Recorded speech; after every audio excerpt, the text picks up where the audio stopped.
1, 2, 3, come on. Welcome student. ચાલો, યામ ભૂમિતિમાં આપણે અત્યાર સુધીનું જેટલું જોયું છે એના આધારે હવે આગળનું જે સ્વાધ્યાય છે, સ્વાધ્યાય 3.3, એ સોલ્વ કરવાની ટ્રાય કરીએ અને કંઈક નવું શીખીએ. તો અત્યાર સુધી આપણે જે શીખ્યું છે મિત્રો, એની અહીંયા ખૂબ જરૂર પડવાની છે.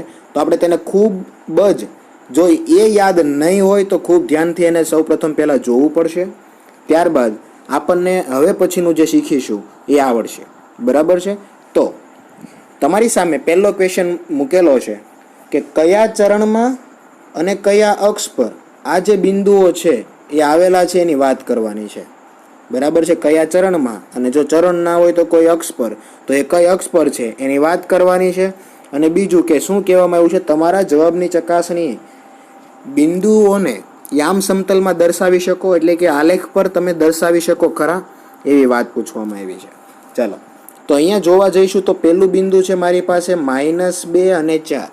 -2 અને 4 છે, એટલે કે આ પ્રમાણે આપણને કહેવામાં આવ્યું છે -2 અને 4. તો પહેલું જે યામ છે એ x હશે, બીજું છે y હશે. તો -2 અને 4 છે અને આપણે બિંદુ એ લખી દઈએ તો એને આ પ્રમાણે લખી શકાય. આગળ ફક્ત એ લખી દેશો એટલે એને બોલાશે બિંદુ એ, -2 4. રાઈટ? ચાલો, એને દર્શાવવાની ટ્રાય કરીએ. તો સૌપ્રથમ જ્યારે -2 દર્શાવવાના છે તો -2 એટલે કે પહેલી અક્ષ મેં તમને કીધું x અને પછી y આવશે, એટલે -2 અને 4. તો x પર પહેલાં તો આપણે -2 શોધવા પડશે, તો અહીંયા છે આપણા -2. ત્યાર પછી y પર 4, તો ઊભી અક્ષ જે શિરોલંબ છે એ y છે, તો એનો 4 અહીંયા છે. તો અહીંયાથી તમે લીટી દોરશો અને અહીંયાથી દોરશો, એ બંને જ્યાં છેદે છે, જ્યાં મળે છે, એ આપણું બિંદુ એ થશે. તો કઈ રીતે નિર્દેશન કરવાનું એ વાત અહીંયા પૂછવામાં આવી છે. નિર્દેશન કરવું એ ખૂબ સિમ્પલ છે. આઈ થિંક તમને એક જ 2 વારમાં જ, અને આ વિડીયો આપણે ખૂબ ઝડપથી પતાવી દઈશું, કારણ કે ખૂબ સિમ્પલ બાબત છે અને તમને એ શીખવાડવી એ ખૂબ જ સિમ્પલ છે. અને વધારે તમને એમાં શીખવાડવું એ બહુ વિતાવળ લાગતું નથી, કારણ કે તમે ઓલરેડી બધું જાણો છો. ચલો, એના પછીનું જે બિંદુ કહેવામાં આવ્યું છે એ છે 3 અને -1. તો 3 અને માઇનસ એટલે x બરાબર 3 અને y બરાબર એ -1. બરાબર?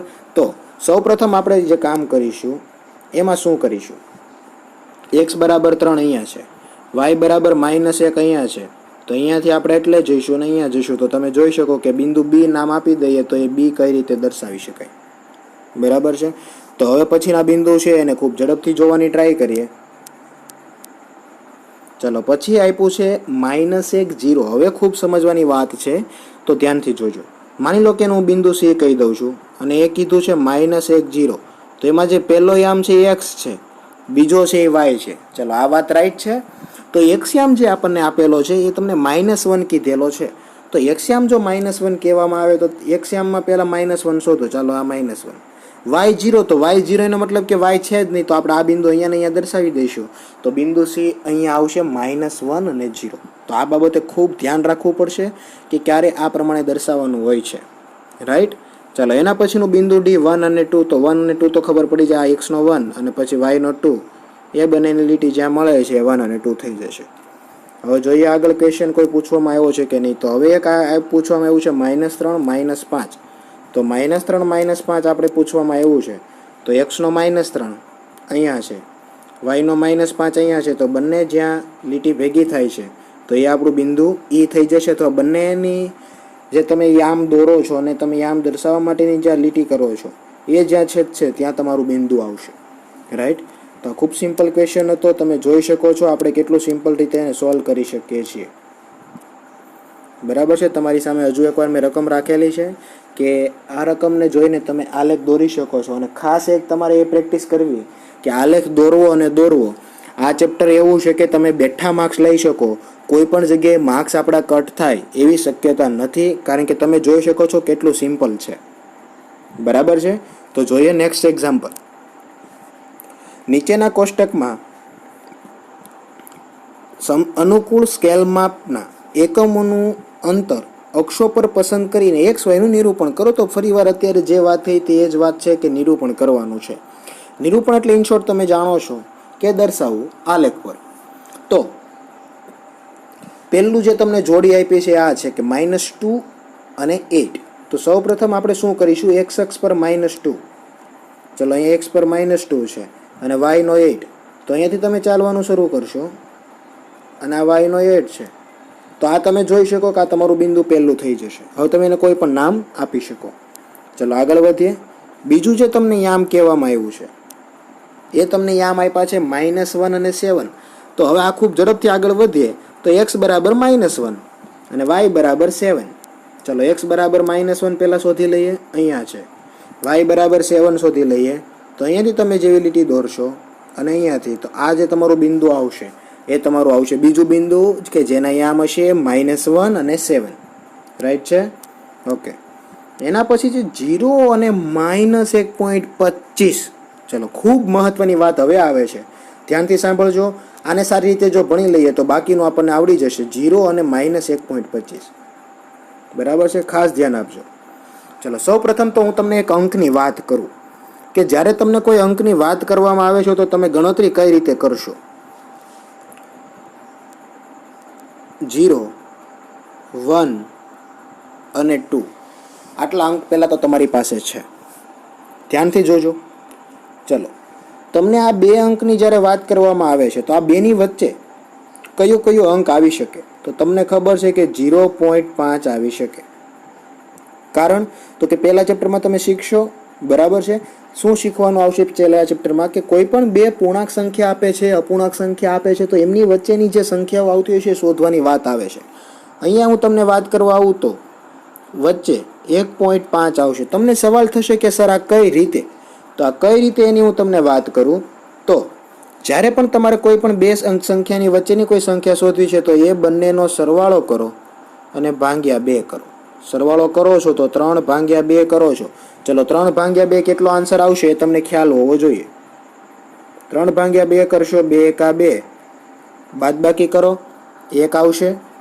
ઉપર હવે પોઈન્ટ મૂકીશું, અહીંયા પણ પોઈન્ટ પછી 0 આવી જશે. 0 નીચે ઉતારીએ તો 2 પંચાને 10.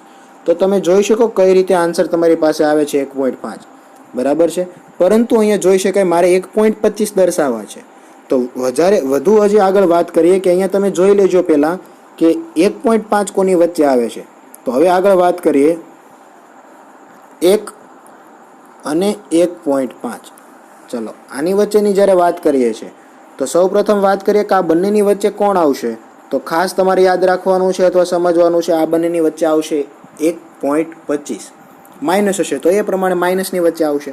તો અમને સવાલ થાય કે સર એની વચ્ચે કઈ રીતે? તો 1 + 1.5/2 ગણતરી કરશો. 1 + 1.5 તો થશે 2.5/2. રાઈટ છે આન્સર? ઓકે. ચલો 2.5/2 છે તો એને હું આ પ્રમાણે લખી શકું 25/20. ઓકે. હવે આપણે શું કરીએ કે પહેલાં તો આ 25ને 2 વડે ભાગાકાર કરી દઈએ.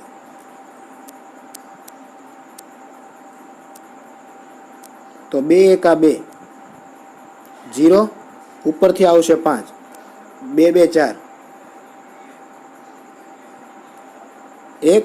ચલો અહીંયા પોઈન્ટ મૂકશો, અહીંયા પોઈન્ટ આવશે, 0 મૂકશો, 0 નીચે આવશે. તો ડાયરેક્ટલી ગણતરી કરી દઈએ કે હવે આન્સર જે આવવાનો છે એ આવશે 2 પંચાને 10.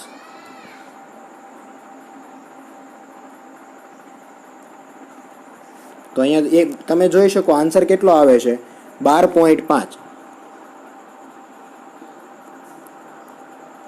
છેદમાં એક 0 વધ્યો તો તમને યાદ હોય તો અહીંયા તમારી સામે છે. તો તમારી પાસે અત્યારે હવે આન્સર કેટલો આવ્યો 12.5/10. 12.5/10 એટલે એને તમે હજી પોઈન્ટ કેન્સલ આઉટ કરશો તો આન્સર તમારી પાસે આવશે 1.25.